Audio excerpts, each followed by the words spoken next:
Halo guys, jadi di sesi kali ini gue pengen sharing terkait gimana sih caranya kita kuliah sambil kerja gitu kan. Ya, yang dimana kuliah itu kan udah over sibuk banget ya.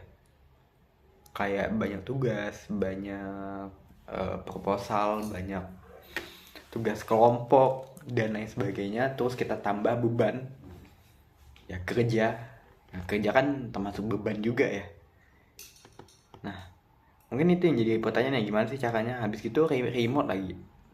Mungkin gue pengen sharing pengalaman gue selama ini dari gue semester 1 hingga 7. Ya mungkin teman-teman bisa ambil atau petik ya. Ya beberapa. Mungkin ada yang relate, atau ada yang bisa ditiru, atau ada yang bisa diikuti, silahkan. Kalau nggak relate, kalau terlihat bullshit, ya abaikan aja sih. Jadi di semester 1 itu dulu bisa dibilang saya itu pengen fokus di web developer, teman-teman. Jadi gue itu karena gue jurusan sistem informasi atau jurusan IT, pasti belajar tentang IT dan otomatis saya harus belajar yang berhubungan dengan IT tersebut. Ya, harusnya gitu ya. Cuman pada saat itu saya merasa bahwa kayaknya kuliah itu tempat kita untuk mengeksplor diri dengan banyak hal. Ya, mungkin teman-teman juga sepakat ya bagi yang kuliah. Dan saya yakin nggak hanya saya sendiri yang berpendapat kayak gitu, tetapi teman-teman juga ya, bahwa kita itu harus explore banyak hal. Apalagi masih maba gitu kan, masih mahasiswa baru. Itu kan penting banget ya. Dan bisa dibilang saya cukup banyak explore banyak hal, dari ikut organisasi, terus saya nyoba ikut pelatihan. Ya awalnya itu pelatihan gratisan, teman-teman, yang kalau ada di IG tahu saya dapat info itu dari info pelatihan gratis. Nama IG-nya itu bisa teman-teman follow aja. Itu banyak banget tuh kayak pelatihan gratis terkait digital marketing, web, data science, data analis dan lain sebagainya. Dan ya ikut organisasi juga ya, sama ya, kita sama, saya juga ya mahasiswa pada umumnya. Nah terus di semester 2 saya merasa kuliah itu terlalu bosenin, teman-teman. Kalau kita cuman fokus kuliah aja, tapi kalau nggak praktek itu kan percuma ya, kalau menurut saya. Gak tahu tiba-tiba ada kepikiran kayak gitu. Jadi saya mau coba cari intern. Nah, jadi awal semester saya fokus belajar terkait IT, terkait web khususnya. Di semester 2 saya mau coba cari intern yang terkait web. Saya coba daftar. Dan itu sih di semester 2 saya awalnya coba main LinkedIn. Jadi saya coba apply di LinkedIn, terus saya coba apply di IG. IG itu kan banyak ya yang buka intern. Ada juga yang bagian web, ada yang volunteer. Saya coba daftar, tapi nggak ada yang lolos sama sekali bagian web. Itu saya kesal sih. Dan akhirnya saya mau coba daftar intern yang di luar web. Kemarin tuh sempat daftar business development, sempat daftar bagian sales, sempat daftar bagian digital marketing juga. Nggak ada tuh yang keterima. Dan itu sampai di titik interview aja. Habis interview ya udah dilempar. Gak tahu kemana lemparnya. Nah after itu saya merasa, wah agak sulit ya ini. Kok saya ditolak terus gitu kan. Apakah karena project saya yang masih kurang, atau pengalaman saya yang lebih sedikit. Nah dari situ saya menyadari bahwa ternyata untuk sekedar daftar intern maupun volunteer aja kita butuh pengalaman, teman-teman. Itu fakta. Gokil gak sih? Intern itu kan belajar ya. Tapi kok kita dipaksa untuk, nggak dipaksa juga sih, ya dipaksa sih, untuk harus punya pengalaman. Masalahnya ini masih intern. Intern itu kan belajar ya. Bahkan awal-awal saya intern itu nggak digaji, teman-teman. tapi kenapa harus yang punya pengalaman kayak gitu kan. Itu awal mula saya menyadari hal tersebut. Lalu di semester 3 ya kalau nggak salah, itu saya juga aktif di organisasi juga teman-teman. Jadi waktu itu saya ikut di 3 organisasi. Ya 3 organisasi, adalah organisasinya. Pada saat itu kan masih tahap fase screening, masih fase-fase yang masih awal banget ya. Jadi itu saya daftar 3, tapi sekalian saya coba cari pelatihan, ketemu nih bootcamp gratisan. Bootcamp gratisan lagi. Itu dibiayai oleh Dompet Duafa, teman-teman. Dari Muslim Milenial. Teman-teman bisa cek aja di IG-nya. Itu wah, ngimpact banget sih. Itu yang mengubah hidup gue banget. Jadi pada saat itu saya kan coba digital marketing ya. Karena mereka itu buka programnya kalau nggak salah itu 3. Digital marketing, data analis, sama satunya itu graphic design kalau nggak salah ya. Yang intinya online itu di ini digital marketing yang bisa dilakukan secara online. Ya udah gue daftar, ada seleksinya. Pada saat itu ada seleksi bikin video dulu kalau nggak salah ya, bikin video perkenalan, terus kenapa tertarik di bidang digital marketing dan lain sebagainya, bla bla bla bla bla. Akhirnya saya lolos dan lalu ke tahap tes. Jadi ada disediakan tes dan alhamdulillah saya lolos. Itu pertama kalinya saya dapat beasiswa dari Institut Kemandirian yang dibiayai oleh Dompet Duafa kalau nggak salah, yang bekerja sama oleh Dompet Duafa, kurang lebih kayak gitu deh. Dan alhamdulillah saya belajar di situ kurang lebih selama 3 bulan. 2 bulan belajar, 1 bulannya final project. Ya biasa lah ya, kalau di bootcamp atau pelatihan itu kan pasti ada yang namanya final project teman-teman. Saya coba daftar, saya coba ikut latihan. Jadi saya sering on cam teman-teman, saya sering on cam tapi nggak pernah nanya karena saya tuh baru banget, nggak tahu banget tentang digital marketing ini. Jadi saya on cam aja tapi saya nggak nanya kayak gitu. Ya nggak apa-apa sih, memang saya tuh tipe orang yang nggak suka nanya teman-teman. Bahkan kalau ditanya di kuliah aja, saya itu nggak pernah nanya. Iya, nggak pernah nanya. Saya ya males aja sih, karena saya merasa bahwa semua itu bisa dicari ya di Google, di ChatGPT dan lain sebagainya kayak gitu pada saat itu. Cuman sekarang udah beda. Sekarang saya udah mulai nanya tapi nanya yang nggak basic materi. Jadi kalau saya nanya itu pasti gimana sih cara handle klien kayak gini, bagaimana sih cara, lebih ke implementasi teman-teman. Karena kalau teori itu teman-teman bisa cari di ChatGPT banyak itu, terus bisa cari di Google ya. Makanya kalau saya nanya itu nanyanya yang real case. Gimana cara sih masnya bisa handle klien sampai dapetin omset 1 miliar.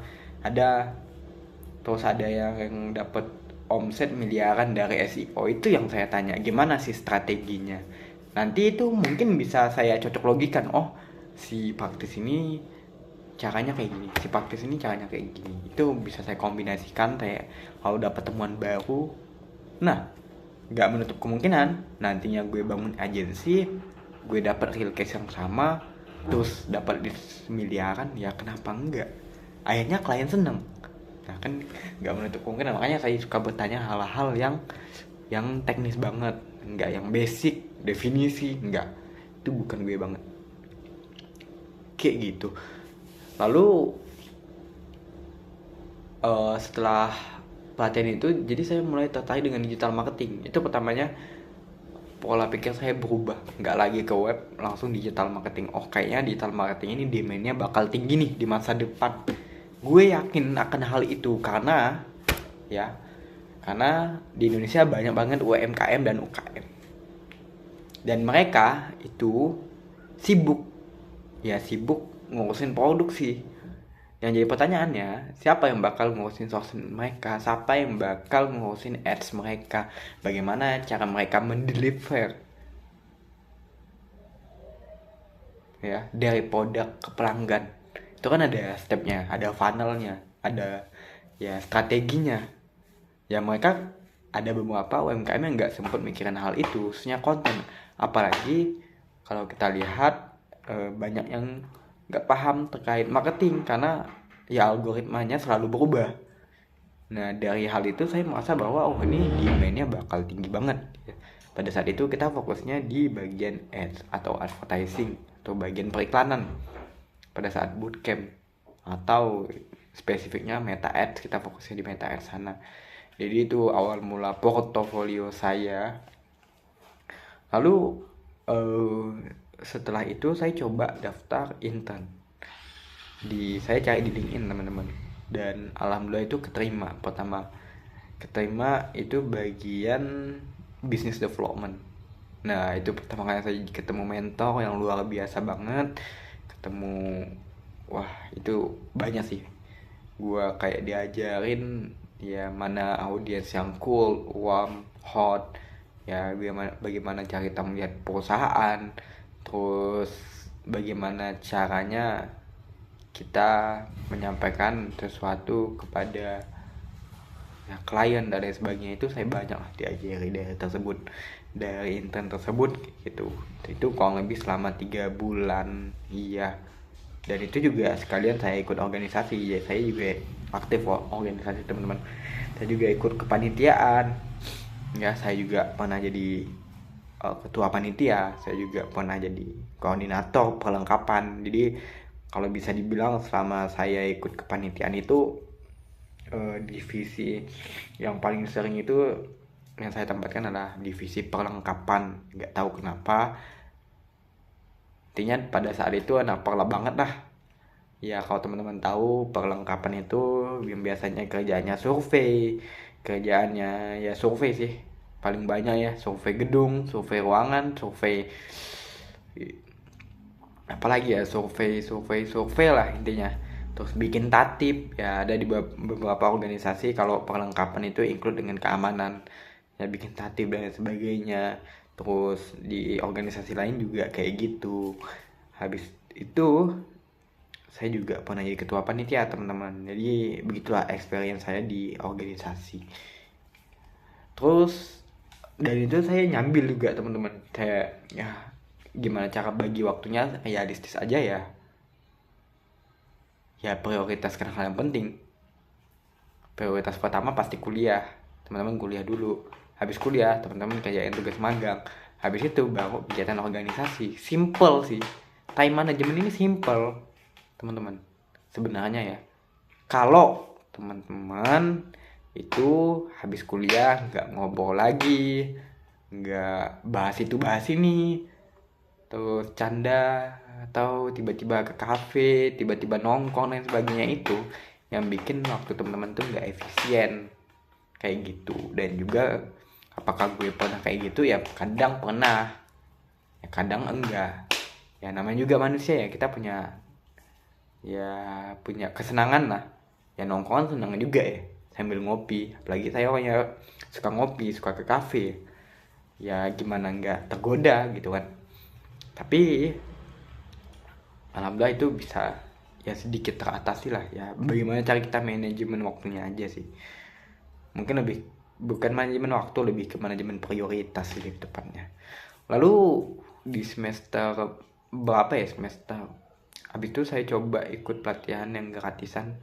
Itu ada, kalau teman-teman cari aja di Instagram, itu namanya Talent Hub. Nah, di Talent Hub itu tuh banyak banget pelatihan, dan tiap bulannya selalu ngadain 2 minggu dari Kementerian Ketenagakerjaan. Nah, itu wajib banget teman-teman ikuti. Itu juga nambah insight saya coba kelas gratisan dan lain sebagainya.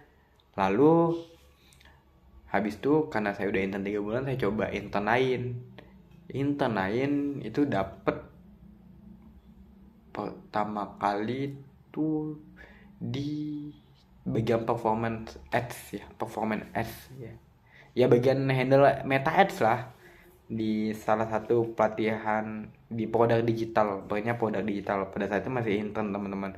Tapi pada saat itu juga ketika saya masuk intern tersebut, saya banyak banget lah dapat ilmu di situ. Saya diajari oleh mentor, bukan mentor sih, oleh atasan lah, kita bilang, Kebetulan atasan saya itu memfasilitasi kayak kelas gitu, ya intinya ada kelas dari akademi marketer. Ya kalau teman-teman tahu itu, wah banyak banget tuh insight-nya. Oh ternyata gini setup ads-nya. Yang awalnya pada saat bootcamp itu saya setup ads-nya cuma traffic doang, akhirnya di sini saya merambah ke leads, saya merambah ke purchase. Nah itu banyak lah ya portofolio saya di sana, dan was yang saya dapatkan itu di angka 3 teman-teman, ya kurang lebih 2 digitan lah di situ. Dan itu mantep banget lah, dan keren deh, keren kan. Lalu tapi terlepas dari itu, intern itu menjelang 1 bulan kemudian saya coba cari intern lain, karena saya kan juga pengen nambah pendapatan ya teman-teman. Ya namanya juga kita mahasiswa, kalau udah kenal uang pasti pengen lebih gitu kan. Saya pengen cari uang lagi, daftar intern lagi, tapi cari yang paid. Awal-awal nggak apa-apa yang unpaid, ya karena kalau kita bangun pengalaman dulu. Ketika kita udah dapat pengalaman, kita coba cari beralih ke yang paid, ya karena kita butuh uang saku ya, meskipun nggak besar ya nggak apa-apa, namanya juga proses. Lalu setelah itu terdapat yang paid, saya itu sempat dapat 2. Ya teman-teman bisa cek aja di LinkedIn saya, itu di waktu yang bersamaan dapat 2, lumayan lah. Tapi itu juga saya ngumpulin uang untuk ikutan bootcamp sebenarnya. Dan alhamdulillah saya tes bootcamp. Saya tuh udah tes saya ada bootcamp ya. Intinya dia tuh kayak ada buka beasiswa, dan itu saya selalu gagal. Dan tiba-tiba saya keterima. Mungkin karena nggak ada lagi kandidat ya, sampai akhirnya alhamdulillah saya keterima, gagal 4 kali, lolosnya sekali. Ya itu pertama saya ikut bootcamp yang bisa dibilang itu berbayar dan punya nama. Teman-teman bisa cek aja di LinkedIn saya. Itu kan bootcamp digital marketing. Di situ juga saya sekalian, dan kebetulan saya jadi kelas koordinator di sana. Alhamdulillah nambah juga bukan income, pemasukan dikit lah, lumayan. Itu saya membangun sebuah ekosistem, enggak, lalu membangun portofolio, bisa kita bilang kayak gitu. Jadi sekalian jadi kelas koordinator, sekalian ngajain tugas intern, 2 lagi intern saya. Gokil nggak tuh? Lumayan. Habis tuh ada loh di semester 5, itu kan semester 4. Kalau naik ke semester 5 itu kan lagi sibuk-sibuknya juga tuh di kuliah ya. Enggak juga sih menurut saya ya. Ya tergantung teman-teman lagi sih. Sekarang kan udah ada AI, udah ada ChatGPT, itu semua bisa diringkas menjadi waktu yang sangat padat. Waktu yang sangat tipis. Lalu saya ketemu loker teman-teman. Wah, saya nggak bisa ceritain keseluruhan karena saya juga udah lupa. Intinya dari unpaid ke intern paid dibanyakin intern paid. Nah habis itu untuk membangun portofolio, karena portofolio ini penting banget, saya coba daftar kerja sebagai customer service. Ya itu kurang lebih 4 bulan doang sih, 3 bulan doang, tapi lumayan gajinya teman-teman. Untuk saya yang masih mahasiswa lah, semester 5 pada saat itu saya keterima. Jadi sekalian tuh, jadi ya 2 intern, 1 kerja sebagai CS itu saya ngambil shift malam. Bayangkan teman-teman, saya kuliah dari pagi sampai siang, bahkan ada yang sampai sore. Tapi di sela-sela kuliah saya ngajain tugas intern, malamnya tugas intern, lalu di tengah malamnya itu saya ambil CS. Wah itu bukan parah sih, tapi ya namanya juga hidup kan, kita nggak bisa tuh kayak mental health, nggak bisa ya, karena kan kita hidup di era yang dimana ya era ini agak sulit lah bisa dibilang, menurut saya sih. Lalu setelah saya keterima kerja, itu pertama kalinya saya kerja teman-teman sebagai CS, customer service. yang jawabin jika orang pengen beli domain dan hosting. Nah, domain dan hosting kebetulan saya paham karena saya anak IT. Oh, jadi ada nih unsur-unsur IT-nya nih di sini. Gak apa-apa. Meskipun sebagai CS ya. Lalu di semester 6, nah jadi karena uang udah kumpul, saya coba daftar bootcamp yang berbayar. Oh, ini udah mulai naik level nih dari yang gratisan bootcampnya hingga ke yang berbayar yang jutaan. Jadi kita mainnya nggak lagi yang ratusan ribu, nggak lagi yang gratisan. Sekarang kita udah mainnya yang jutaan. Gokil. Nah, yang jutaan ini ya adalah kebetulan ada potongan 1, sekian lah ke atas jutaan. Saya coba daftar, ya sekalian nambah insight. Saya coba ambil, ya sekalian nambah hasanah pengetahuan sih.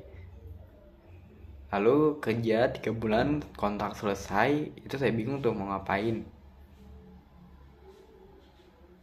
Ya bingung mau ngapain, saya mau coba cari kerja. Nah, lalu saya tuh diajak freelance oleh mentor saya. Wis, diajak freelance kerja sama dia. Ya udah, saya oke kan. Saya garap semua proyeknya. Jadi saya tugasnya cuma set up ads aja, dan itu udah nambah pemasukan. Meskipun freelance paid per project ya itu lumayan lah nambah pemasukan ya. Lalu saya coba daftar-daftar di LinkedIn. Nah, saya ini aktif banget di LinkedIn. Jadi buat teman-teman itu harus banget aktif di LinkedIn, teman-teman. Saya juga aktif di LinkedIn. Lalu saya coba cari kerja namun di salah satu perusahaan besar lumayan. Itu sebagai freelance di sana. Nambah pemasukan saya. Alhamdulillah. Selesai satu pekerjaan, bergantilah pekerjaan ini. Dengan keadaan masih 2 intern. Satu internnya itu saya udah out karena saya merasa saya bukan lagi di tahap yang intern, tapi satunya masih itu menunggu kontrak aja sih pada saat itu. Lalu setelah itu mungkin saya sebut perusahaan kali ya, saya di Scoters lah. Nah, lalu habis Scoters itu saya coba cari agensi, teman-teman. Bukan coba cari agensi, coba cari kerjaan juga yang sifatnya itu jangka panjang.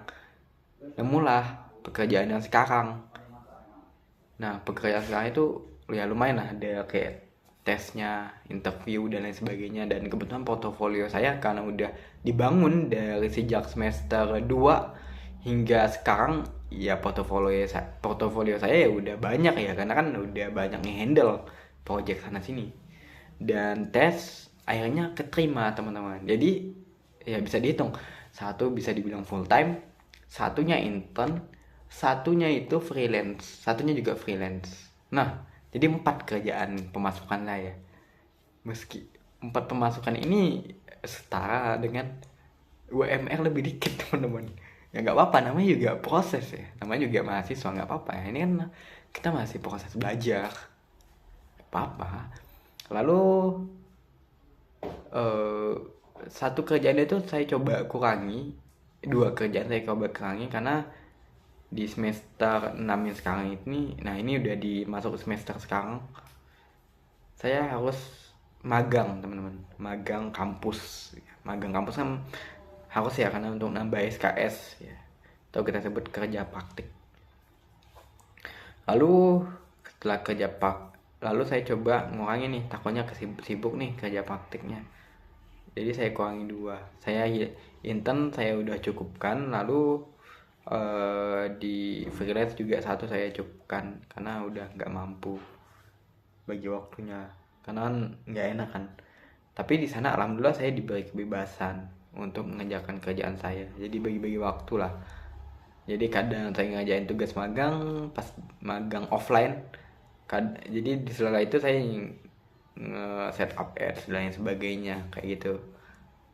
Dan ya ini sampai sekarang saya udah dapat kerjaan baru, dan bahkan ada loh yang kerjaan baru yang sekarang itu bukan saya yang mencari, tapi orang yang membutuhkan. Jadi dia tuh chat saya di LinkedIn, teman-teman, kayak bisa nggak daftar perusahaan, apakah masih berminat perusahaan ini Ya saya masih berminat, tapi saya selalu highlight saya itu cuma bisa WFH karena saya di Pontianak. Pada awalnya dia tuh agak nggak bisa karena sulit koordinasi, dan pada akhirnya sekarang dia chat lagi dan bisa. Dah, ya nggak apa-apa kan, yang peluang ya. Jadi sekarang itu bisa dibilang saya itu udah beberapa kerjaan ya. Ya ada satu kerjaan bisa bisa dibilang ya anggap kita paruh waktu ya, satu paruh waktu, dua paruh waktu, duanya freelance, jadi 4 pemasukan saya lumayan. Bahkan ada lagi nih yang ngajak saya untuk kerja di perusahaannya, tapi saya udah masukkan CV dan portofolio. Katanya sih kalau misal mereka butuh tim digital marketing ya nanti saya yang diajak. Jadi kan saya udah ada backingan nih ya, jadi udah mulai enak nih kayak gitu. Jadi ya gitu sih, dari awal saya sebagai mahasiswa bisa sambil kerja ya hingga semester sekarang. Jadi saya kerja itu udah bisa dibilang dari semester 5, 5, 6, 7 udah kurang lebih ya 1 tahun lebih kali ya, kurang lebih gitu. Jadi mungkin saya singkat ya ceritanya, simple ya teman-teman. Pengen kerja itu pertama itu kita realistis, ikut pelatihan dulu, bangun portofolio dulu, bangun insight teman-teman dulu, tambah knowledge-nya. Yang pertama karena kan masih mahasiswa, masih pakai duit orang tua, ya udah cari kelas gratisan dulu, banyak kok kelas gratisan. Ada insight-nya, coba bikin portofolio kecil-kecilan. Kalau teman-teman pengen belajar atau bangun portofolio, teman-teman bisa hubungi aku kok. Aku ada brand ya, brand yang bisa teman-teman jadikan portofolio, karena portofolio gue juga dari sana kayak gitu. Nah, habis itu kelas gratisan, bangun portofolio dikit, daftar intern yang unpaid, jangan paid, karena kalau paid teman-teman sudah dipastikan itu nggak akan diterima, kecuali dia mau cari orang yang pengen belajar. Tapi jarang yang perusahaan yang kayak gitu. Jadi cari yang unpaid dulu, karena unpaid bisa dibilang ya kita masih dalam tahap belajar, meskipun ya sedikit ada eksploitasi sedikit, tapi nggak apa-apa. Itu kan simulasi bagaimana dunia kerja nanti ke depannya kan. Paling nggak kita dikasih simulasi, kita dikasih pembelajaran. Lalu ketika udah intern tambah intern lagi, kalau bisa 2, 3, kalau bisa 4, 5 intern. Kalau bisa itu jam agak lama teman-teman. Bukan maksud agak lama, tapi secukupnya teman-teman aja. Kalau bisa itu selesaikan kontrak, biar nama teman-teman, biar nanti nextnya teman-teman itu bakal diajak lagi kalau misal mereka cocok. Kayak mentor saya, awalnya saya magang di tempatnya unpaid, dia lihat portofolio saya, karena saya bisa dibilang agak berkembang ya, lumayan cukup berkembang orangnya ya, akhirnya saya diajak freelance. Ya nggak apa-apa, itu kan udah apa ya, udah interest banget ya orang sama kamu, orang itu udah percaya banget sama kamu, gak apa-apa. Terus ya coba habis itu intern, freelance coba tapi langsung sekalian bangun portofolio, coba daftar kerja. Tapi daftar kerjanya ini ya nggak pak, cari aja di platform kayak Glints maupun LinkedIn. Ya harus masukkan aja sih teman-teman, masukkan, nanti bakal ada kok yang kepanggil. Ya saya juga gitu teman-teman, banyak kok saya masukin CV di email ya, di LinkedIn ya ada ratusan. Ya namanya juga ya, ada beberapa yang ter-highlight, ada beberapa yang enggak, ya nggak apa-apa ya. Kan perusahaan pasti mempertimbangkan orang ya, nggak mungkin dia nggak mempertimbangkan ya. Kalau dia misalnya ngajak interview, dia udah interest ya, cara kitanya lagi cari strategi untuk jawabnya. Banyak kok teman-teman bisa belajar di ChatGPT, saya juga belajar di ChatGPT kayak gitu. Dan nggak ada rumus praktisnya ya, sesimpel teman-teman tahu apa yang teman-teman kuasai, teman-teman tahu kelebihannya teman-teman ceritakan aja. Terus peluang opportunitiesnya, misalnya teman-teman kalau di perusahaan ini bakal achieve apa aja sekiranya, itu kan bisa ya bisa dipelajari lah. ChatGPT aja ada kok, nggak perlu ikut kelasnya. Ya mungkin gitu teman-teman cerita singkat dari saya. Ya kalau teman-teman merasa bisa diikuti silahkan ikuti. Kalau teman-teman butuh konsultasi silahkan chat aja, gua free banget. Ya, kalau teman-teman butuh tips trik dan lain sebagainya, butuh pengen bangun portofolio juga bisa ya, saya bisa arahin, saya bisa pakai brand yang saya punya kayak gitu ya. Intinya manfaatkan resource yang ada, manfaatkan pengetahuan yang ada, terbebas teman-teman mau di jurusan apapun, mau jurusan teknik kah, pertanian kah, lainnya kah, semuanya fleksibel. Dan teman-teman juga harus melihat peluang, melihat demand permintaan. Sekiranya kedepannya yang paling berpeluang apa sih? Kalau menurut saya pasti digital marketing, data science, data analis, web programming. Gak jauh-jauh sih dari yang berkaitan dengan IT. Kayak gitu. Kalau kalau kebetulan kalau teman-teman butuh konsultasi terkait digital marketing boleh banget. Ya, karena saya juga paham terkait digital marketing karena saya fokusnya di sana ya. Kalau teman-teman tanya tentang data science, saya bisa dikit, tapi kalau untuk real bagaimana dunia perusahaan implementasi di dunia kerja ya saya nggak paham karena saya belum kerja di bagian data science atau data analis kayak gitu. Oke, mungkin cukup sekian teman-teman, see you.